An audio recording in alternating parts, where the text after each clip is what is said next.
n'est pas synonyme d'assimilation, bien-aimé. Alléluia. Oui, bien-aimé, quelqu'un qui a la crainte de Dieu, nous allons voir, il marche avec le Saint-Esprit.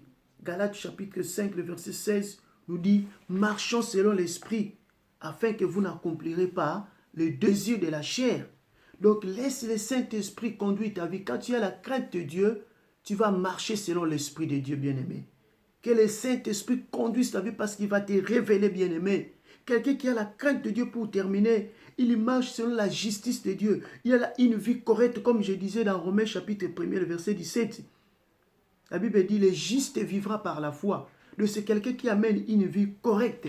Oui, la justice élève une nation. La justice élève un chrétien, un serviteur de Dieu. Donc soyons justes devant Dieu. Quelqu'un qui a la crainte de Dieu, vous allez voir, c'est un homme juste, c'est un homme intègre. Bien-aimé, Psaume chapitre 1er, le verset 1er jusqu'au 6, la Bible nous montre comment doit être un homme de Dieu. C'est quelqu'un qui est juste, la vie de justice.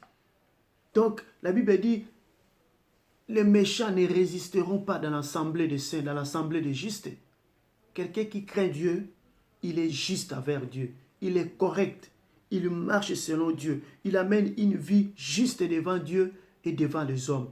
Que le Seigneur vous bénisse. J'ai parlé des signes qui montrent réellement quelqu'un à la crainte de Dieu. Bien-aimés, appliquons ces choses dans nos vies et nous verrons Dieu agir dans nos vies. Que le Seigneur vous bénisse. Je vous invite encore pour notre rendez-vous de demain, jeudi, ne manquez pas. Nous allons parler aussi de quelques points très importants dans nos vies. Que le Seigneur vous bénisse. Nous allons prier pour clôturer ce moment. Seigneur, nous te bénissons pour tout ce que nous venons d'écouter. Béni soit ton nom. Bénis cette parole. Bénis ces enseignements. Au nom puissant de notre Seigneur Jésus-Christ, bénis tout le monde de près ou de loin qui a écouté ces messages. Au nom puissant de notre Seigneur Jésus-Christ, nous avons ainsi prié. Amen. Shalom, shalom, bien-aimés. Que le Seigneur vous bénisse partout où vous êtes. C'était votre serviteur, le pasteur Justin Tana, en Allemagne, qui partageait avec vous ce moment de séminaire, de la parole de Dieu, des enseignements concernant la crainte de Dieu et ses avantages. Restez bénis au nom puissant de notre Seigneur Jésus-Christ. Ok, merci, au revoir.